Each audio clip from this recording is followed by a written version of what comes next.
You know folks, for a small indie-developed three-man operation, BattleBit Remastered sure leaves us with a lot of news to talk about regularly. The developers are continuing to update the community on the future of the game, and it sounds like the pace of development is only going to get faster. G'day there once again viewers, your mate Kamikaze78 here, and today we have a lot to discuss about BattleBit's immediate and long-term plans.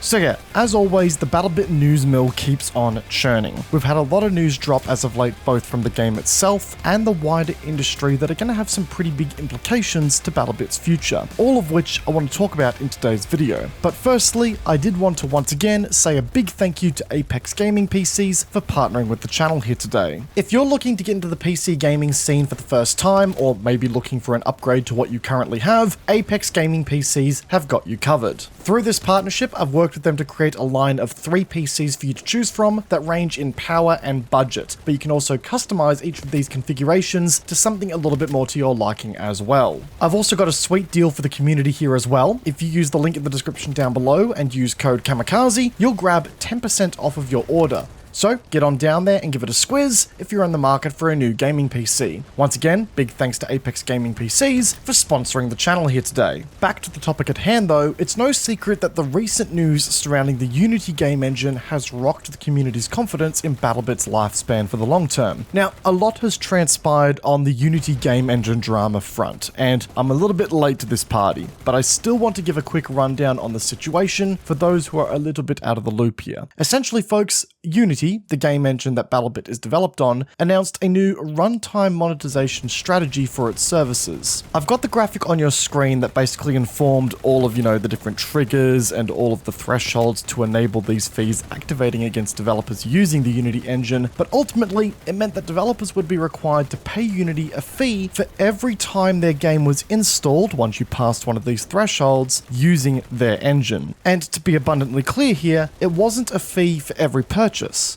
but every install. This quickly called into question what would happen if a player uninstalled a game and then reinstalled it later. Would that lead to 2 charges against the developers for only 1 game purchase? Even malicious hacker groups started developing install spoofing techniques with the intent of bankrupting developers that they, well, didn't want to see succeed. Overall, it was a very messy situation, and it brought into question whether or not this would affect BattleBit Remastered. BattleBit's lead developer, Sergeant Okidoki, addressed this on Devcast 12, which is now up on YouTube, where he also raised these concerns, but he was also adamant that the runtime fees would not see the light of day, noting the lashback and, the implications that this would have on the gaming space. Anyways, fast forward to today, and he was somewhat right. Unity has stepped back from these proposed changes, apologizing for the lack of consultation with developers and the community, and the confusion the proposed changes brought about. Which obviously is a very, very good thing for the gaming space, but I think we can all agree that the fact that these potential changes were even announced in the first place really hints to some potentially long-term damaging directions for the Unity engine and the company that administers it. And we could very well see this emerging in the future.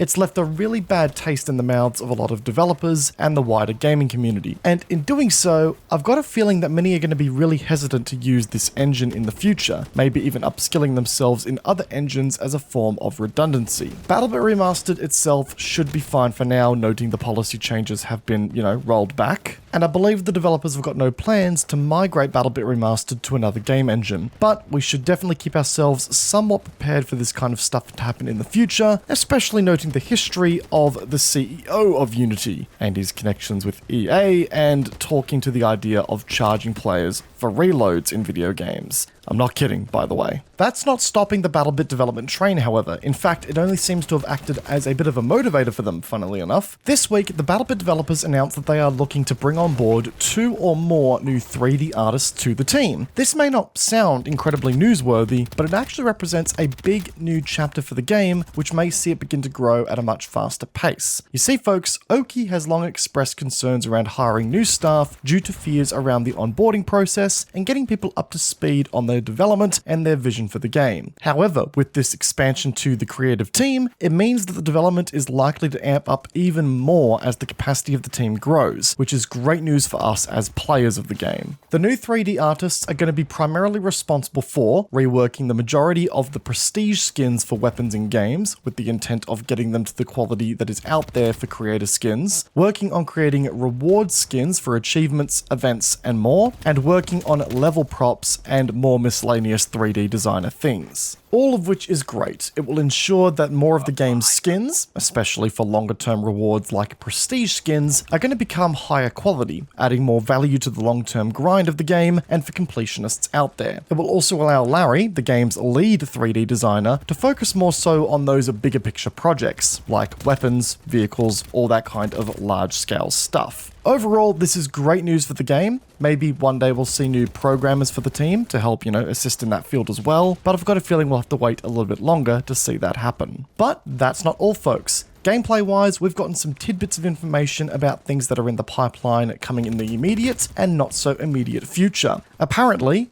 potentially as soon as this weekend, we are getting weekly missions in BattleBit Remastered. Every week, players will encounter tasks such as, capture 20 flags for 4,000 XP, achieve 50 kills with SMGs for 5,000 XP, revive 30 players for 4,000 XP, land 15 headshots for 4,000 XP, etc, etc. And for completing all of the tasks in that week, players will receive a 4 times XP boost, which will be capped at 100,000 XP earned, which means that it'll give you a nice little boost to how quickly you rank up for that 100,000 XP buffer. I must say, I really admire the developers for taking an XP cap approach over a timed approach. We've seen a ton of developers these days incorporate XP boosts into their games, but a lot of them are timed, and sometimes the timer counts down even when you're not in game, which means that the reward of completing the weekly challenges in BattleBit Remastered is not dictated by how much time you have to play in that time window, if you will, or by how well you do during the matches that you are playing.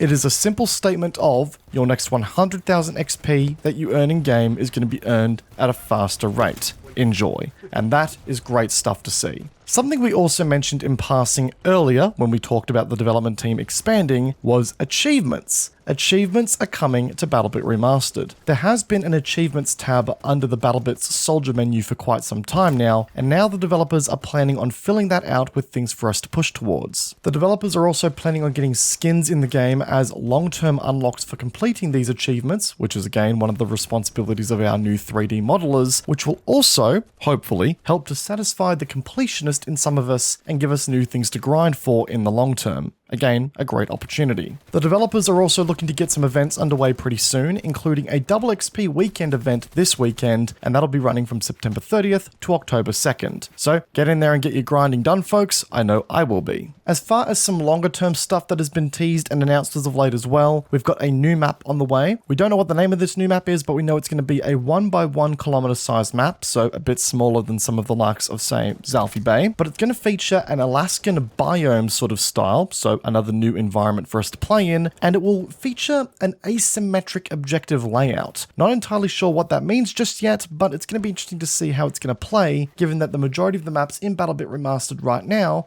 are predominantly symmetrical, right? The objectives are equidistant from the spawn and all that fun stuff. So more new maps, and if Zalfie Bay was anything to go by, I think we've got more to look forward to with this upcoming map as well. And there's even some experimental work being done right now on how far away friendly player markers are rendering on the screen and whether or not they collide with certain objects. A lot of testing's being done right now, but I've left a small clip of an example of how it's working right now on the video for you guys to check out. It's a really cool feature to see get added to the game, or at least a quality of life element get added to the game, as I know one of the main complaints that a lot of people have had with BattleBit Remastered to this point is that on your larger scale modes like 127v127, the presence of all these friendly markers all over your screen is enough to drive you mad. And to see Oki putting the work in to try and make something of this and, make it a cleaner experience for everyone is great to see. But folks, that is everything I wanted to discuss in this particular video. A lot of news around BattleBit and the wider wider industry that, you know, may have affected BattleBit at one point. But nonetheless, a lot going on, exciting time for the game and exciting time for the future. If you enjoyed the video, be sure to backhand the like button, as it does go a long way to supporting the channel. And say you're new here, consider subscribing as well to stay up to date with all future content, and let us know in the comments section down below what you think.